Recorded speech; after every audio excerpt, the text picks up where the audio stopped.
This thing's pushing about 217 horsepower to the crank, so who knows? Maybe I'll end up with the RSV4 in my garage, I don't know. If I could swing it, the S1000 would be on one side of the garage, the Aprilia RSV4 would be on the other side of the garage, and I would take turns riding them both.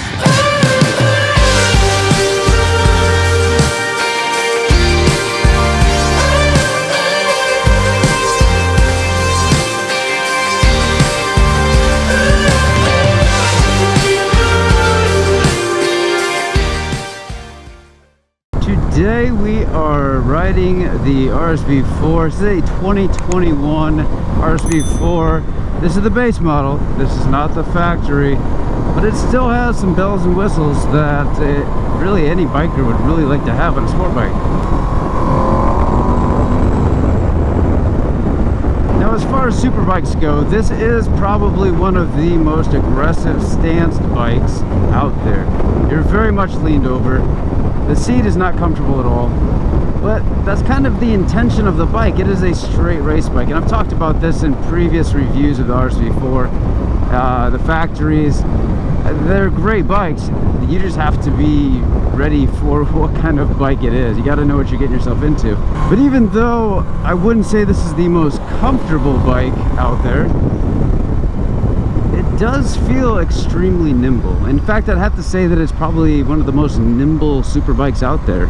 The bike itself is extremely narrow, at least where your knees are, whereas a lot of the super bikes are a little bit wider. This one's got a very narrow and kind of like a tall feel to it, which is, you know, if you're out ripping around corners and stuff like that, this is the bike for that. The S1000, the CBR, all those bikes do a great job of that as well, but they're just a little more on the bulky side, whereas this thing's very much streamlined.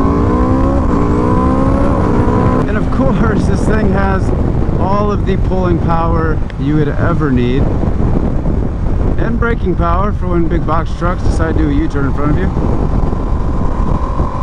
Of course, one of the things I've always loved about the RSV4s, the Aprilias in general, I think their quick shifting technology is far superior than any other bike on the market, including BMW. The BMW is it's smooth, don't get me wrong, but the RSV4, even the 660, all of their quick shifters are incredible, extremely smooth. It's a blast to ride, it really is. I can only imagine that this thing on the track would be a beast. I feel like I'm badass riding this thing. I just feel like I'm in a race every time I put my hands on the grips and I take off from a red light. It just feels incredible. You gotta be careful because there's a cop up here. I saw him. It's just meant to go fast. It doesn't like to go slow. But also another nice thing about this bike, it's a V4, so you got all that torque, all that power. And if you've ridden a Ducati or anything like that, you know how jumpy it is. Just because it's got all that torque, it's a little difficult to ride in slower conditions, like on the street and stuff like that. Not only is it throwing a bunch of heat, but it's also just jerky. And that's one of the reasons why I never got a Ducati, mainly because of the type of riding I do, obviously on the streets and this and that, but it's just very kind of impulsive. It's very jerky. I don't know, it's just not very smooth in my opinion. But this thing, the RSV4, the Aprilia, the RSV4, the factory and the base model like this one, they're very smooth. Even in first gear, when you're going around a corner or you're just trying to maneuver kind of slowly, all the power delivery is very smooth. You got all the torque that you want, all the power and pulling power that you'd ever want, but it's all delivered extremely smooth, which is one thing that really stands out on this bike. And I know we're not doing a whole lot of cornering and stuff like that today, but I just have to point out that this bike does love dipping into the corners, which again goes back to why I believe this could be the best track bike out there, if you're looking to spend that kind of money on a track bike, that is. Oh yes, and finding neutral is extremely easy on the RSV4. Their gearbox is just incredible. Of course, I don't know if you can hear this through the GoPro, but that beautiful sound of that V4. Oh man, Obviously with the RSV4, this is an 1100, this is the 2021 with the 1100 engine, and it's a V4 configuration, which means all the torque in the world. Everybody loves all that torque. I don't care what you say or who you are, you love torque. Everybody loves torque. This thing's pushing about 217 horsepower to the crank, which is pretty incredible. It's a lot of power for a bike like this, especially the way that the power delivery is. Again, with all that torque, it feels like a hell of a lot more than 217 horsepower. And while it does have all that power, it is sitting around 445 pounds curb weight. That's full of all your fluids and all that stuff, full tank of fuel, all that good stuff.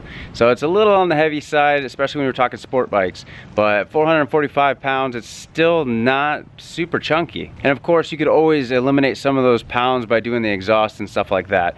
I'm not sure what the exhaust weighs on that. As with every bike, you swap out that exhaust, you put titanium on there, you're gonna drop some pounds. And the thing actually has a pretty good sized fuel tank at 4.7 gallons.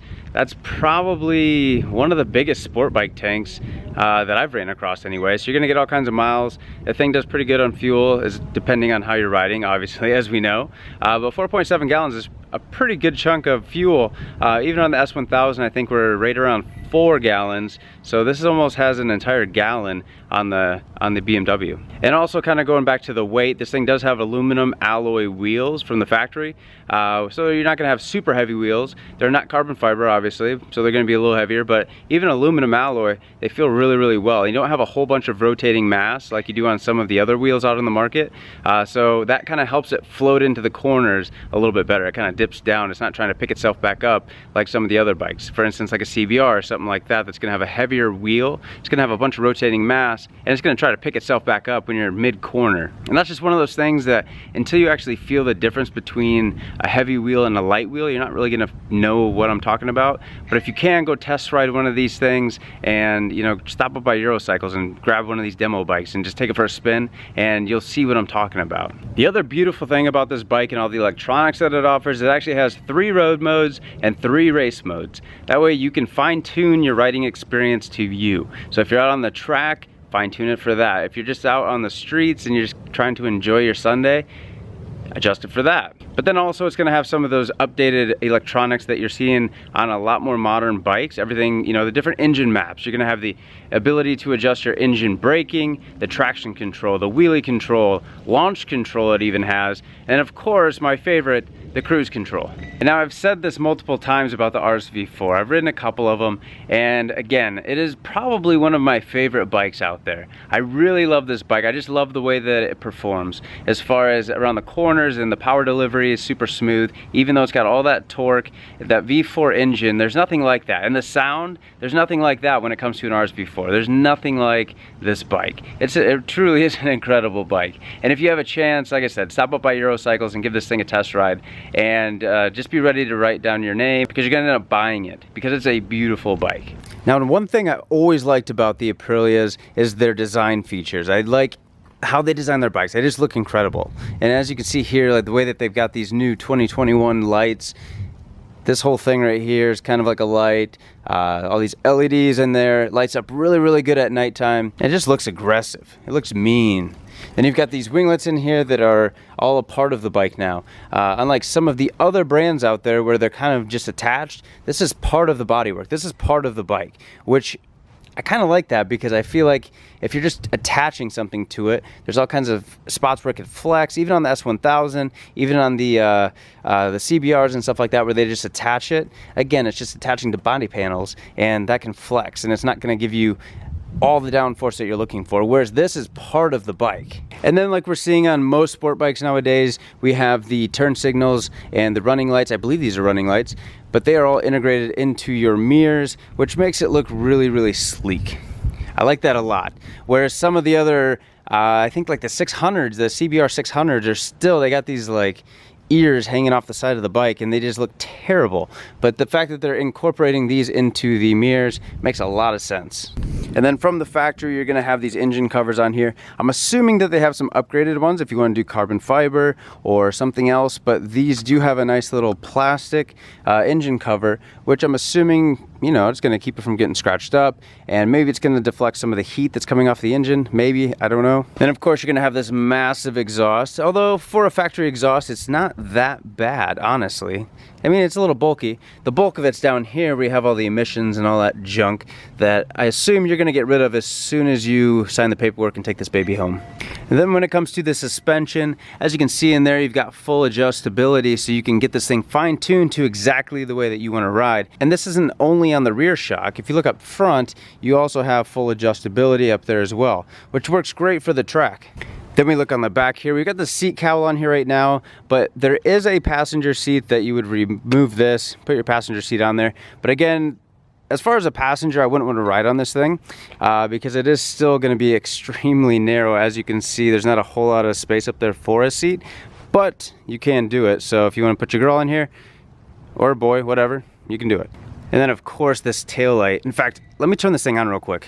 See, the RSV4 taillight is probably one of my favorites. It's very unique. It looks fantastic.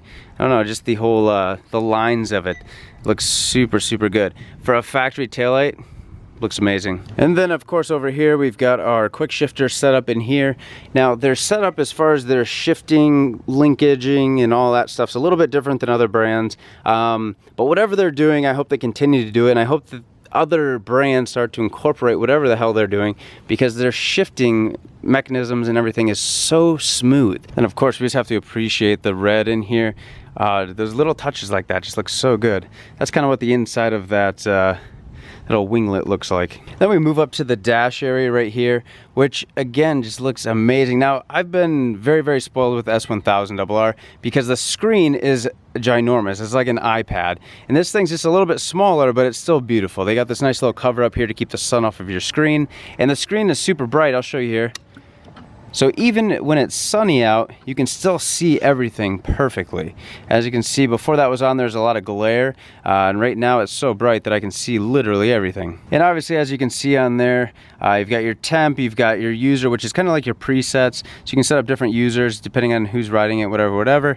Your odometer, gear indicator, which I love. I love seeing what gear I'm in. You can also connect this to your phone, similar to the S1000RR. You can listen to your music, kind of control everything through your dash. So then you've got your D-pad right here, which kind of controls everything on your screen. So it's easy. It's easy to get your hands on that while you're riding and all that good stuff. So then you can kind of control what you're doing on the screen. And then over here, we have our start button, our stop button. Everything's kind of incorporated into this. We're starting to see this more and more on different sport bikes. Back in the day, it used to be on, off, and then you'd have a start button. But nowadays, it's all kind of incorporated into one, which is kind of nice. Cruise control. And if you look down in there, you can see that there is a steering dampener tucked down in there, and I'm assuming that it is fully adjustable. I just can't for the life of me see exactly where you would adjust it, but it is down there. It's not electronic, it's included, it's nothing big and bulky up here. And then of course, what would a dream machine be without some nice brembo brakes with these giant rotors, all this stopping power in the world? And I have to say, this thing stops incredibly well. Very smooth, very responsive. I love it.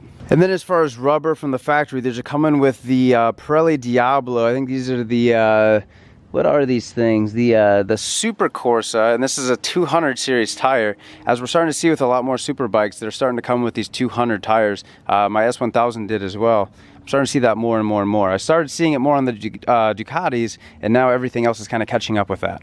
Overall, this is an incredible bike. Like I've said multiple times, if I could swing it, the S1000 would be on one side of the garage, the Aprilia RSV4 would be on the other side of the garage, and I would take turns riding them both, because they're both incredible bikes. But for me, I have to be practical with the type of riding that I do, and the S1000 was the winner for me.